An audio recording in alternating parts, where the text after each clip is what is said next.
एक बार एक किसान भगवान से बहुत नाराज हो गया। वह भगवान को कोसते हुए कहने लगा कि कभी बाढ़ आ जाए, कभी सूखा पड़ जाए, कभी धूप बहुत तेज हो जाए तो कभी ओले पड़ जाए। हर बार कुछ ना कुछ कारण से उसकी फसल थोड़ी खराब हो जाए। फिर उसने परमात्मा से कहा, देखिए प्रभु, आप परमात्मा हैं, लेकिन लगता है आपको खेतीबाड़ी की ज्यादा जानकारी नहीं है। एक प्रार्थना है कि एक साल मुझे मौका दीजिए, जैसा मैं चाहूँ वैसा मौसम हो, फिर आप देखना मैं कैसे अन्न के भंडार भर दूंगा। परमात्मा मुस्कुराए और कहा, ठीक है, जैसा तुम कहोगे वैसा ही मौसम दूंगा, मैं दखल नहीं करूंगा। किसान ने गेहूं की फसल बोई, जब धूप चाही तब धूप मिली, जब पानी तब पानी। तेज धूप, ओले, बाढ़, आंधी तो उसने आने ही नहीं दी। समय के साथ फसल बढ़ी और किसान की खुशी भी, क्योंकि ऐसी फसल तो आज तक नहीं हुई थी। किसान ने मन ही मन सोचा, अब पता चलेगा परमात्मा को कि फसल कैसे करते हैं। बेकार ही इतने बरस हम किसानों को परेशान करते रहे।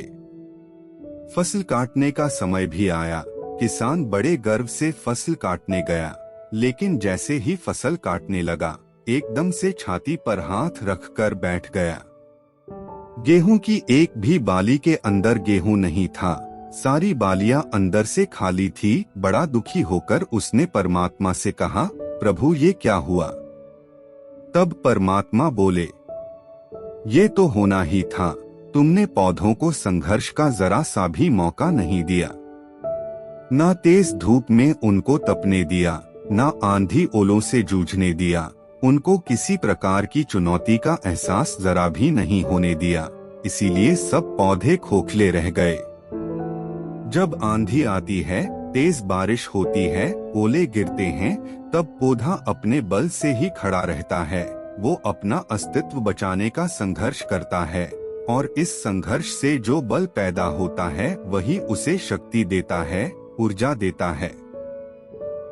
सोने को भी कुंदन बनने के लिए आग में तपने, हथौड़ी से पिटने, गलने जैसी चुनौतियों से गुजरना पड़ता है, तभी उसकी स्वर्णिम आभा उभरती है, उसे अनमोल बनाती है।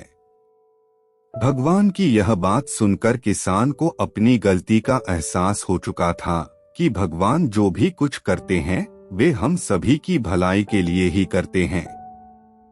इस तरह वह किसान भगवान को पुनः फिर से पहले जैसा करने को कह दिया, और इस तरह किसान फिर से दोगुनी मेहनत के साथ अपने खेतों में मेहनत करने लगा और सब कुछ ईश्वर के भरोसे छोड़ दिया कि ईश्वर जो भी करता है वह अच्छा ही करता है।